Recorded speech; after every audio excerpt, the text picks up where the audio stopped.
अपने गम की यूं नुमाइश न कर, अपने नसीब की यूं आजमाइश न कर।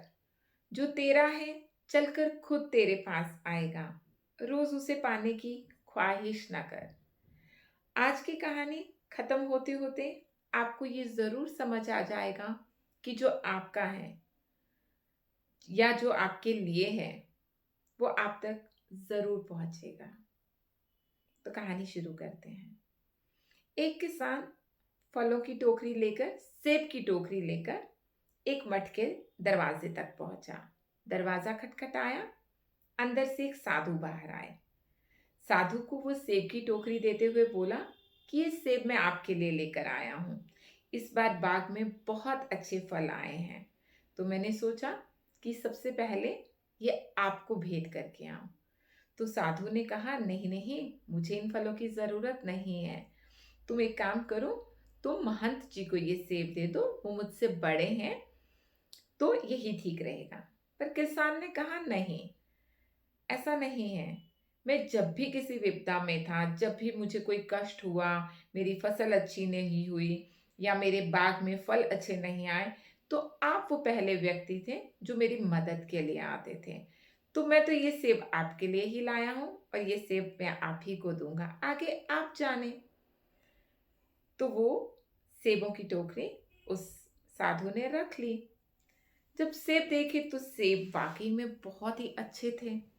तो उसे लगा कि मुझे इन्हें अपने महंत जी को देना चाहिए, वो मुझसे बड़े हैं और उनका हक बनता है। तो वो सेबों की टोकरी लेकर महंत जी तक पहुंच गए और महंत जी को कहा कि ये सेब आपके लिए, ग्रहण कीजिए। महंत जी ने वो सेब रख लिए। जब उन्होंने सेब देखे तो उन्हें भी वो सेब बहुत अच्छे लगे।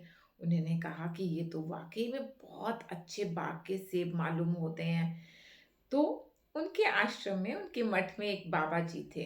तो उन्होंने सोचा कि मैं ये सेब उन्हें दे आता हूँ, मुझसे ज़्यादा ज़रूरत उन्हें है, क्योंकि वो बीमार थे।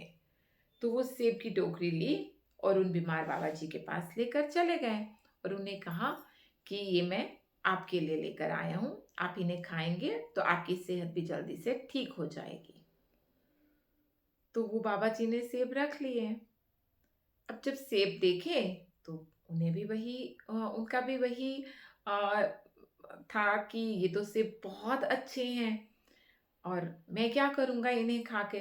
तो उनका वो जो रसोइया था जो उनके लिए खाना बनाता था, तो बाबा जी ने क्या किया कि वो सेब की टोकरी उठाकर उस रसोइये को दे दी और कहा कि तुम मेरे लिए बहुत प्यार से भोजन बनाते हो, तो मैं चाहता हूँ कि ये सेब तुम रख लो और तुम अपने परिवार के साथ इन सेबों को खाओ। तो रसोइये ने भी उन बाबा जी का मान रखते हुए वो सेब की टोकरी उनसे ले ली और रख ली। जब वो रसोई में गया तो उसे याद आया कि उसने तो अपने लिए सहायक रखा है काम में मदद के लिए। अभी वो नया नया ही था और काम सीख रहा था। तो उसने सोचा कि क्यों ना मैं ये सेबों की टोकरी अपने सहायक को दे दूं, इससे इसका मनोबल भी बढ़ेगा और इसे अच्छा भी लगेगा। तो उसने यही सोचकर वो सेब की टोकरी अपने सहायक को दे दी। जब वो सेब की टोकरी सहायक को दे दी तो सहायक ने सोचा कि अरे, मुझे यहाँ आए तो भी 4 ही दिन हुए हैं, इस मठ में आए हुए, ईश्वर मुझ पर इतने कृपा निधान नहीं हो सकते।